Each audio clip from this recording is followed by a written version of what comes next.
Friends, welcome back to my channel. So இன்றைக்கி நம்ம என்ன vlogனா, இது ஒரு டியூஸ்டே மார்னிங் vlog. ஸோ காத்தால ஏஞ்சிட்டு பூஜைலாம் பண்ணிவிட்டு அதுக்கப்புறம் பிரேக்ஃபாஸ்ட் என்ன செய்கிறோம், நெக்ஸ்ட் என்னன்னு சொல்லிட்டு இந்த வீடியோவில் வரும். அதை நீங்கள் கண்டினியூஸாக பாருங்கள், பார்த்துட்டு எனக்கு சப்போர்ட் பண்ணுங்கள். தேங்க்யூ. ஸோ காத்தால பூஜையெல்லாம் பண்ணியாச்சு ஃப்ரெண்ட்ஸ். எனக்கு டியூஸ்டேனால வீடெல்லாம் க்ளீன் பண்ணிவிட்டு பெருக்கி தொடைச்சிட்டு பூஜை பண்ணியாச்சு. ஸோ பிரேக்ஃபாஸ்ட் என்ன செய்யலான்னு சொல்லும் போது மம்மி சோளா பட்டோரா அதுக்கப்புறம் சன்னா மசாலா செய்யலான்னு சொன்னாங்க. நைட்டே ஊற வச்சுட்டு இருந்தாங்க. இது சரி, இது வேக வைக்கிறதுக்கு ரெடி பண்ணிட்டு இருந்தாங்க. அங்கே ஒயிட் சன்னா வெந்துருக்குதுமா. இங்கே நம்ம ஒரு 300 கிராம் மைதா எடுத்துக்கலாம் சன்னா இது சோளா பட்டோரா செய்கிறதுக்கு. கோதுமை மாவில் கூட செய்யலாமா மம்மி? கோதுமை மாவில் செய்கிறதுக்கு அது வராதுன்னு நினைக்கிறேன். கோதுமை மாவில் ட்ரை பண்ணலாம் ஒரு நாளைக்கு. அவ்வளோதான்.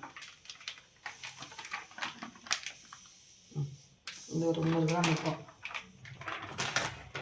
இதுக்கு வந்து 3 ஸ்பூன் ரவை எடுத்துக்கலாமா. ஓகே. 100 gram 1 spoon. அப்போ 300 கிராம் 3 ஸ்பூன் ரவை. இதை வந்து இப்போ வந்து நம்ம பிசைஞ்சிக்கலாம். 3 ஸ்பூன் தயிர் போட்டுக்கலாமா, கெட்டி தயிர்.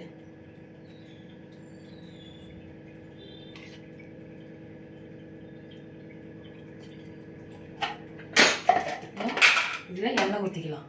ஓகே. இது பிசைஞ்சிட்டு இப்போ உப்பு போட்டுக்கலாம். இப்போ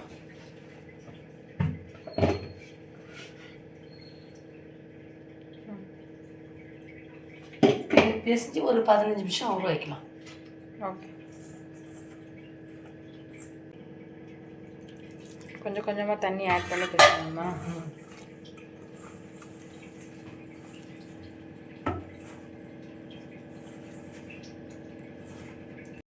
எண்ணெய் தடவிட்டு ஒரு 10 நிமிஷம் ஊற வைக்கலாமா அதை மாவை. அவ்வளோ இப்படி பிசையணுமா மாவு. ஓகே. இப்படி மாவை இப்படி பிசையணும். இப்படி இது மேலே எண்ணெய் தடவிட்டு கொஞ்சம் 10 நிமிஷம் ஊற வைக்கணும்.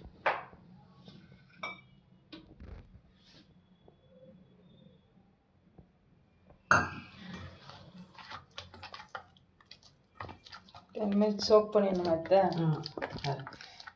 ரெடி பற்றியா மாவு இப்படி இருக்கணும். சரி, இதை 10 நிமிஷம் அப்படியே ஊற வைக்க வேண்டியது.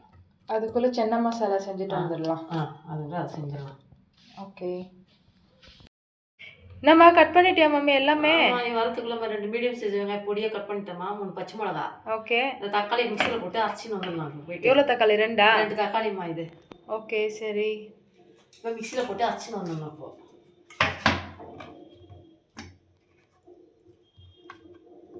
ஒரு அடிச்சுன்னு வந்துடுறேன். இல்லை நானே அரைச்சின்னு வரேம்மா. சரிம்மா. தக்காளி பேஸ்ட் அரைச்சின்னு வந்துட்டேம்மா. ஓகே. இது தாளிக்கிறதுக்கு இந்த பட்டை லவங்கம் ஏலக்காய் சோம்பு எடுத்து வச்சுக்கிறேன் எல்லாம். சரி ஓகே. சரி வெங்காயம் இதெல்லாம் ஆட் பண்ணி வச்சுட்டு தாளிச்சிக்கலாம். ஓகேம்மா. ஆரம்பிக்கலாம் மம்மி. ஆரம்பிக்கலாமா? எண்ணெய் ஊற்றுறமா. ஓகே. நல்லெண்ணெயா? நல்லெண்ணெய் கலக்காய் எண்ணெய் மந்த்ரா.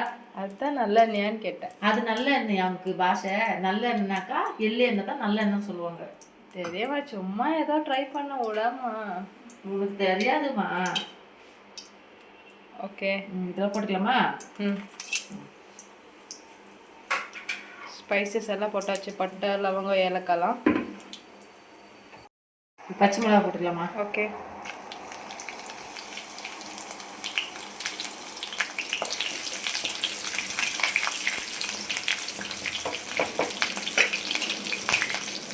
வெங்காயம் போட்டுக்கலாம். ஓகே.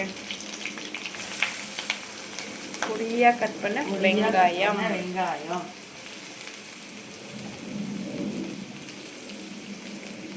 இது பேஸ்ட்டு எடுக்கணும். ஃப்ரிட்ஜில் வச்சுக்கிறேன். எடுத்துன்னு வரேன். சரி. கொஞ்சம் உப்பு போட்டுக்கிறேம்மா. ஏற்கனவே அந்த மூக்கலையில் உப்பு போட்டுக்கிறேன். இது கொஞ்சம் போட்டுக்கிறேன்.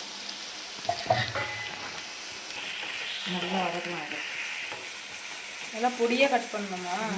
நல்லா பொடியாக கட் பண்ணிட்டு செய்யணும். உங்களுக்கு ரொம்ப அர்ஜென்ட்டாக தான் மிக்ஸில் போட்டாருன்னு ஒரு அடி வச்சுக்கோ. அவ்வளோதான். கட் பண்ண டைம் இல்லைன்னா ஒரு அடி வச்சு செய்யணும். தான் இதுதான் அவ்வளோ போகணும் வயிற்றுக்கு. அவ்வளோதான். இப்போ இதில் ஒரு ஸ்பூன் இஞ்சி பூண்டு பேஸ்ட் போட்டுக்கிறோமா.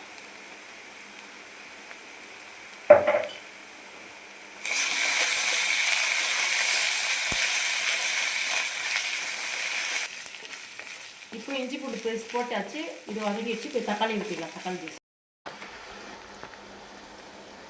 தக்காளி ஊற்றிக்கலாம். அப்போ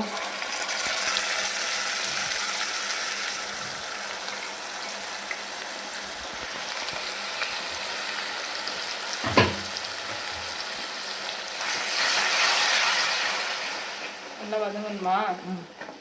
நல்லா வதங்கிட்டு இருக்கோம். மூக்கல்ல நல்லா வதக்கிட்டு மூக்கல்ல போட்டுட்டு மசாலா போட வேண்டியதுதான் இதில். உனக்கு வாய் ரொம்ப ட்விஸ்டிங் ஆகுது மம்மி.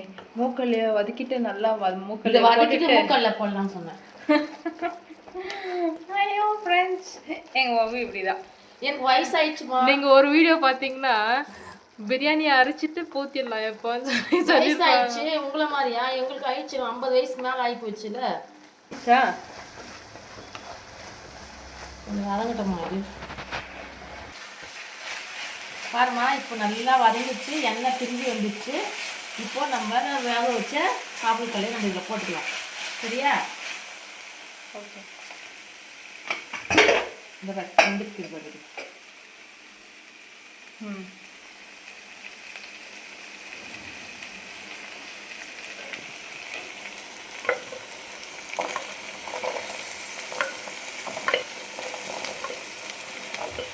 ஒரு நைட் ஃபுல்லாக இது சோக் பண்ணிவிட்டு அதுக்கப்புறமா நெக்ஸ்ட் டே மார்னிங் இதை வேக வைக்கணும்ல. ஃப்ரெண்ட்ஸ், இது கலர் வர்றது கூட இந்த டீ தூள் அதெல்லாம் போட்டு வேக வைக்கிறாங்களே மாமி. கலர்லாம் அதெல்லாம் வேணாம். நம்மளுக்கு என்ன கலரோட சாப்பிடணுமா? நேச்சுரலாக என்ன கலர் வருதோ அதை வச்சு சாப்பிட்டாவதோ. டீ தூள் நேச்சுரல் தான். அது நேச்சுரல். எதுக்கு டீ தூள் எல்லாம்? மஞ்சள் தூள் போட்டு மஞ்சள் கலரே சாப்பிடணும். நம்மளுக்கு ஃபேமஸ் கலர் மஞ்சளாக இருந்தால் தான் நம்ம சாப்பிட முடியல. எல்லாருக்கும் என்னம்மா ஃபேமஸ் கலர் மஞ்சள்? இது என்னம்மா இது? மஞ்சளா இருந்தா தான் நல்லா இருக்கும், மங்களகரமா. சரியா? இப்ப அந்த மங்களகரத்தை இதுல போடுறேன். இப்போ சென்னா மசாலா எப்படி செய்யறாங்க தெரியல ஹோட்டலெல்லாம். எனக்கு தெரிஞ்ச ஸ்டைலு சென்னா மசாலா இது. சரியா? மஞ்சள் தூள் இது கொஞ்சம் போட்டுருவேன். இப்போ இதை கலக்கலாமா?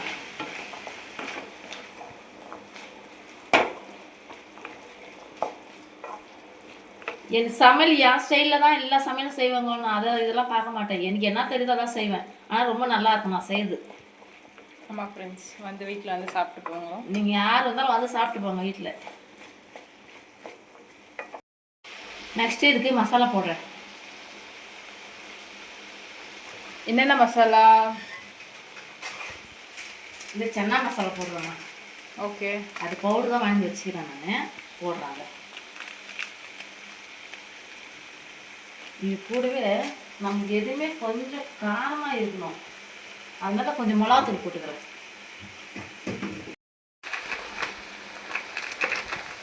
கொஞ்சம் மிளகாத்தூள்.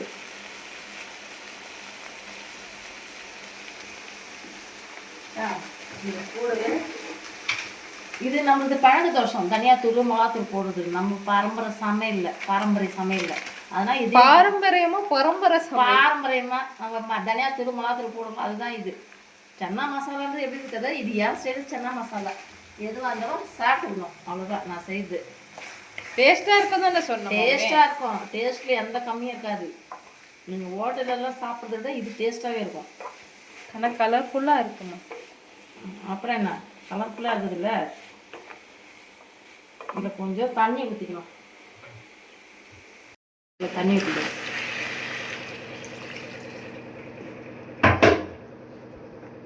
இப்போ இதை நல்லா கலக்கிக்கலாம்.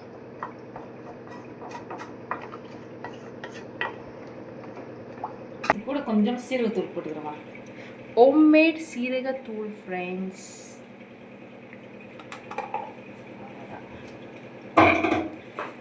இப்போ லாஸ்ட்டாக கொத்தமல்லி, அதுக்கப்புறம் கஸ்தூரி மேத்தி. கொத்தமல்லி இல்லை, கஸ்தூரி மேத்தி போட்டு இறக்கிடணுமா? இப்போ நல்லா கொதிக்கணும்ல. இது பச்சை வாசனை போகிற மசாலா அதில் கொச்சிரும். சரி, ஓகே. ரம்யா, இப்போ இது கொஞ்சம் தண்ணியாக இருக்குது இல்லையா? அதனால இது திக்காக வரதுக்கு கொஞ்சம் திக்காக தான் நல்லா இருக்கும். ஆனால் திக்காக வரதுக்கு என்ன பண்ணணும், இதுலேருந்தே 2 சுண்டல் எடுத்துட்டு இந்த மாதிரி நசுக்கிட்டு இதில் அப்படி போட்டுடணும். ஓகே. இப்படி நசுக்கி இப்படி போட்டுடணும். இதுலேருந்து பருப்பு எடுத்துட்டு நசுக்கிட்டியா? ஆமாம். ஓகே. இந்த சுண்டல்லேருந்து இதுலேருந்து வதக்கந்துலேருந்து சுண்டல் வேக வச்சும் போது எடுத்து வச்சுட்டேன் நான். இந்தா இப்போ லாஸ்ட்டாக இதில் கஸ்தூரி மெத்தி போட்டுக்கணும். இது போட்டால் திக்காயிடுமா? திக்காயிடும். ஃபஸ்ட்டு நம்ம தனியாக வச்சு பாரு, திக்காக்குது பாரு இது. சரிம்மா. தெரியுதா? அதை சாப்பிட்றதுக்கு நல்லா இருக்கும். அந்த பூரி வச்சு சாப்பிட்றது, பூரி வச்சு சுண்டல் எடுத்து கஷ்டமாக இருக்கும் இல்லையா, இது ஒரு திக்காச்சு வச்சு சாப்பிட்றது நல்லா இருக்கும். ஓகே. லாஸ்ட்டில் நம்ம என்ன பண்ணுறோம், கஸ்தூரி மெத்தி. கஸ்தூரி மெத்தியை கொத்தமல்லிக்கு பதில் கஸ்தூரி மெத்தி. கமகமான வாசனை அடிக்குது friends. Eagerly waiting to have சோள பட்டோரா.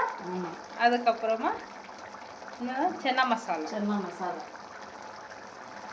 ஃப்ரெண்ட்ஸ் இப்போது சென்னா மசாலா ரெடி ஆயிடுச்சு. நம்ம நெக்ஸ்ட்டு சோள பட்டோரா செய்யலாம். ஜம்முன்னு ஒரு சென்னா மசாலா ரெடி ஆயிடுச்சு. திக்காயிடுச்சு இல்லை மம்மி? திக்காயிடுச்சு. நல்ல ஒரு ட்ரிக்.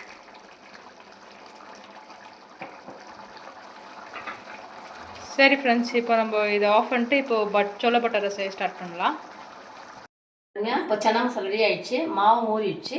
இப்போ நம்ம சோள பட்டோரா செய்யறதுக்கு ரெடி பண்ணிடலாம். இப்போ ஓகே சரியா? இப்போ வந்து நான் இது இங்கே வந்து எண்ணெய் தடவை வைக்கிறேன். எவ்வளோ பெருசு பீஸ் எடுத்துருக்குறேன்? நம்ம சைஸ்மா ஹோட்டல் மாதிரி பெருசாலாம் நேரத்துக்கு நம்ம வீட்டில் எப்படி செய்யறோம் பூரி, அதே மாதிரி நம்ம சைஸ் எடுத்துக்கலாம். ஓகே, எவ்வளோ பெருசு எடுத்துருக்கியா? எடுத்துக்கலாமா? இப்போ கொஞ்சம் இங்கே எண்ணெய் தடவிக்கிறேன். இங்கே ஒரு கல்லிலே செய்கிறேன் நான். எண்ணெய் தடவிக்கிறேங்க நல்லா. என்ன கட்டையில் செஞ்சால்? கட்டையில் செஞ்சால் நம்ம கல்லில் செஞ்சால் நல்லா தான் இருக்கும். ஓகே சரியா? இப்போ நான் இதுக்கு மாவு யூஸ் பண்ண போகிறதில்ல. மாவு யூஸ் பண்ணாக்கா வந்து இந்த கருப்பாயிடும். அந்த மேலே அந்த சோளப்பட்டரி மேலே மாவுக்கு அந்த எண்ணெயில் போட்டு தீஞ்சிட்டு, அதனால எண்ணெயே தடவிட்டு நான் உருட்டுறேன்.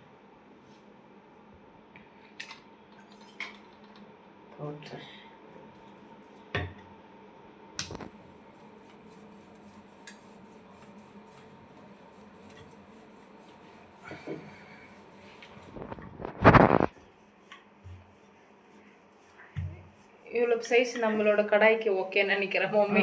அவ்வளோதான். பெரிய சைஸ் ஓட்டலம்மா, அவங்க பெரிய பெரிய கடாய் வச்சுருப்பாங்க.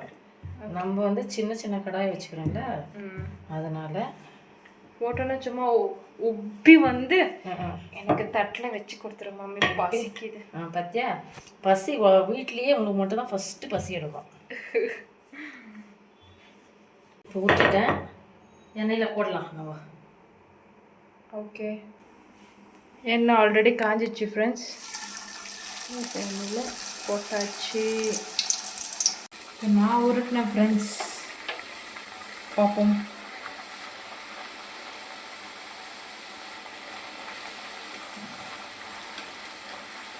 நல்லா தான் வருது, நீ உருட்டுந்து சூப்பராக வருது. சமையல் எக்ஸ்பர்ட் ஆகிட்டே போகிறேன். இதுதான். ஆனால் ஃப்ரெண்ட்ஸ், நம்ம சைஸ் வந்துட்டு நம்ம கடாய்க்கு ஏற்ற மாதிரி தான் போடணும். நம்ம பெருசாலாம் போட்டோம்னா கடாய் பற்ற மாட்டேங்குது ஃப்ரெண்ட்ஸ். பரவோ சோள பட்டோரா சூப்பராக வந்திருக்கு. இப்போது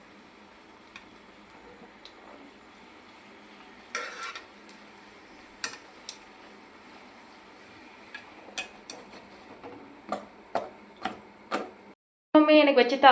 ஆமாம், இப்போ ஃபஸ்ட்டு சென்னா மசாலா வைக்கிறேம்மா தொட்டுன்னு சாப்பிட்றதுக்கு. இப்போ நெக்ஸ்ட்டு சோளா பட்டோரா வைக்கிறேன்.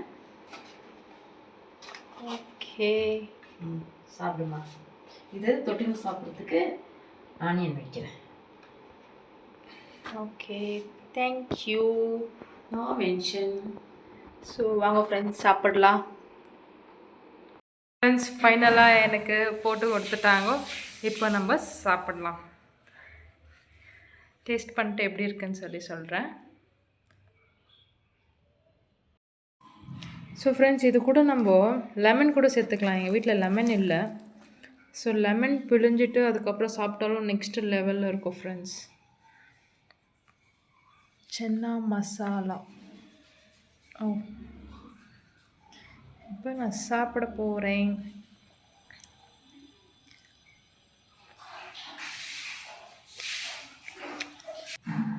சூப்பராக இருந்தது ஃப்ரெண்ட்ஸ். கண்டிப்பாக இதை ட்ரை பண்ணிட்டு எப்படி இருந்துச்சுன்னு நீங்கள் எனக்கு கமெண்ட் பண்ணுங்கள். இதே மாதிரி எனக்கு சப்போர்ட் பண்ணுங்கள். இந்த வீடியோ பிடிச்சிருந்துச்சுன்னா லைக் பண்ணி ஷேர் பண்ணுங்கள். தேங்க்யூ.